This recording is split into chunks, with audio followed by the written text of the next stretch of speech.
So when Kim Porter tragically passed away back in November 2018 at just 47 years old, the official coroner's report ruled her cause of death as lobar pneumonia, a natural, tragic illness. However, if you've been following this story, you know that the people who were actually in her inner circle and people who claim to have survived the exact same industry circles have been telling a completely different story. Well, new details have been coming out recently about what happened to Kim from different people who are now confident that the truth will finally be revealed. One of them is Al B. Shore, who is positive that Kim didn't die of pneumonia. Yes, many years ago, I posted some information that was, basically trying to save my life. And thank goodness to my ex, the wonderful Kim Porter, the late Kim Porter, who, kind of warned me all along the way to, just kind of watch your back, so on and so forth. And I didn't understand why. Because of Diddy.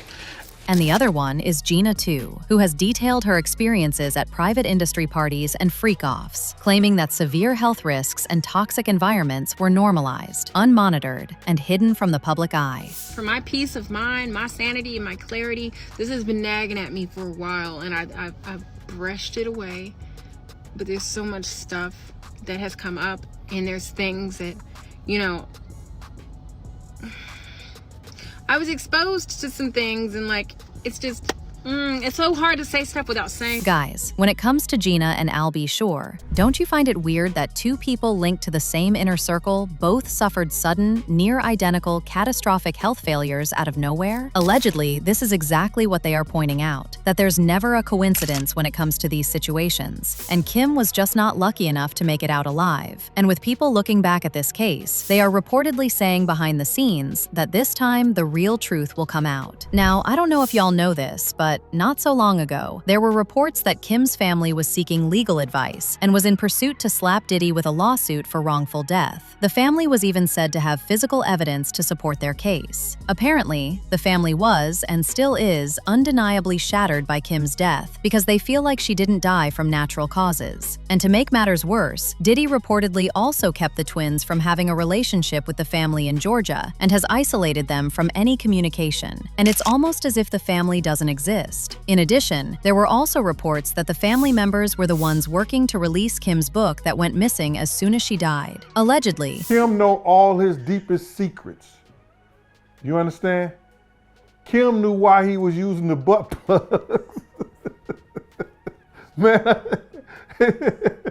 Kim probably told all that shit in her book. Kim had already sent a copy to her family, and they were working on releasing it before Diddy stopped it from reaching the shelves. And based on what they are allegedly saying, this book is actually what had a clear motive of why someone would want Kim gone, because she pretty much detailed everything she went through. As far as specifics, allegedly, Kim wrote about how she discovered and copied tapes that Diddy made of himself having intimate relations with underage male artists he was managing, including an alleged tape involving an 18-year-old pop star who later became famous. There were details about how Diddy started using voodoo and cursing people, and Kim said she didn't even know how to react to that. Allegedly, Diddy was making Kim have intercourse at 9 months pregnant with groups of people for energy harvesting, and to keep his fame and fortune going, and even ran a gangbang on his pregnant wife with celebrities. Other than this, there were also alleged details of how Kim protected A.I. B. Shore from running into Diddy, and telling him not to go to certain places because she knew exactly what Diddy was capable of. Kim also allegedly planned to spill on how Diddy roughed her up a couple of times, how she was isolated and manipulated, how she would use a strap-on to please Diddy and hysterically cry alone after doing so, how her house was being wired, phone lines were tapped, how Diddy was paying personnel to watch her closely, and even details of how Diddy wanted full custody of the twins, but Kim threatened to expose him if he ever took her kids from her. There were also supposed to be details of how the East and West Coast faked things to eliminate Tupac and Biggie to obtain their masters, because Pac and Biggie were allegedly planning to get together and challenge Bad Boy and Death Row on the rights to their music. And so much more, guys. I mean, a tell-all from a random outsider can be dismissed as clout chasing, but a tell-all written by Kim Porter, that carries total credibility. Her word held weight, and a published account from her would have been impossible to dismiss. Plus, we know that after Kim died, there were leaked reports of blood that was allegedly located on Kim's pillowcases, and also a slight trail of blood on the bedroom floor that led to the bathroom. Actually, based on reports, Kim was not found unresponsive in her bed, but she was discovered on the bathroom floor. And if they found her in bed, then she was strategically placed there. And let's not forget that the original, now deceased, coroner who conducted the first autopsy on Kim suspected foul play with the amount of a certain toxin that was found in her system. So this is why people like Al B. Sure and Gena believe there was enough motive to unalive Kim. And if you ask them, the person who probably did it was Diddy. Now y'all know that if there's one person who has never changed his story about what he thinks happened to Kim Porter, it's Al B. Sure. For instance, in November 2021, Al B. claimed that in the time leading up to Kim's death, she was running from someone or something, and that he had told her to call the FBI. Then, shortly after uploading the post, Al B. edited the last part of the caption and removed any mention of the FBI and said that Kim was running a marathon. Al had also previously remembered the moment he found out Kim had been pronounced dead by writing, "I just found this footage from the morning I learned of @LadyKP's, aka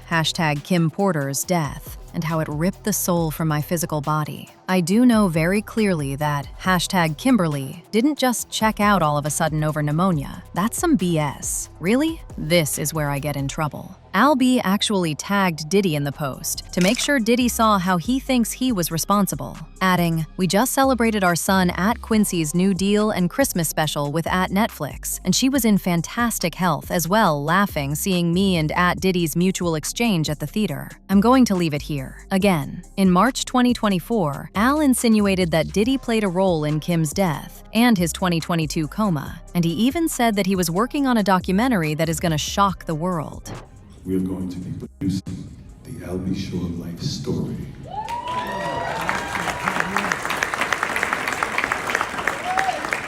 So hold on to your britches, and you'll really understand how I ended up in a coma.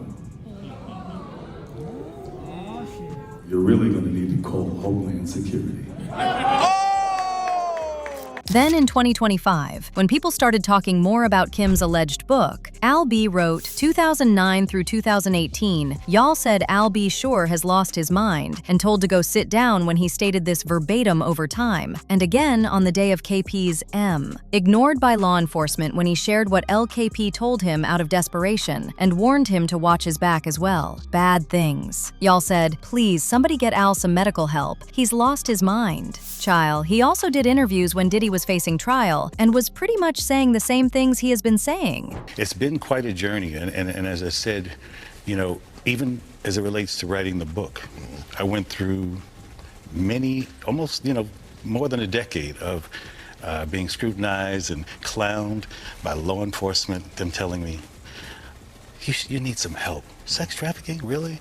What's wrong with you? No way, but not realizing that they were also working for the situation. Al, once again, said that he doesn't believe for 1 second that Kim died because of pneumonia, because she was in the best of health in the days leading to her death, and he even recalled seeing her shortly before she passed away at a Netflix event celebrating their son's new Christmas special. Child, if there's one thing Al has also speculated, it's that Kim may have gotten some sort of infection from Diddy, and this is the same thing Gena Tew also speculated when she was talking about how she got infected at Diddy's parties. For my peace of mind, my sanity, and my clarity, this has been nagging at me for a while, and I've brushed it away, but there's so much stuff that has come up, and there's things that, I was exposed to some things, and it's just, it's so hard to say stuff without saying. See, Gena opened up about how while experiencing homelessness in New York, she was picked up and brought into Diddy's circle. Then she claimed that she became a regular attendee at Diddy's now infamous parties and explicitly alleged that she may have contracted HIV directly within that camp. and she even pointed fingers toward Diddy himself. Apparently, because her HIV went completely untreated for 8 years, she said that it advanced to AIDS, and she also said that weight dropped drastically to just 65 pounds, causing her to lose all muscle mass and her ability to walk. And just like Al B. Sure, Gena has been very vocal about holding people accountable. So yeah, both Al and Gena Tew believe that Kim Porter's death was no accident. I'm talking about two completely different people, two different entry points into this world, both arriving at the exact same chilling conclusion. Kim Porter knew too much, and somebody made sure she'd never get to tell her story. Well, one thing about the truth, it will always find its way. And given how people have recently been talking about Kim again with Diddy behind bars, maybe this time we will be getting the real truth. I mean, it's about time. But meanwhile, let me know what you really think led to the death of Kim Porter in the comments section below.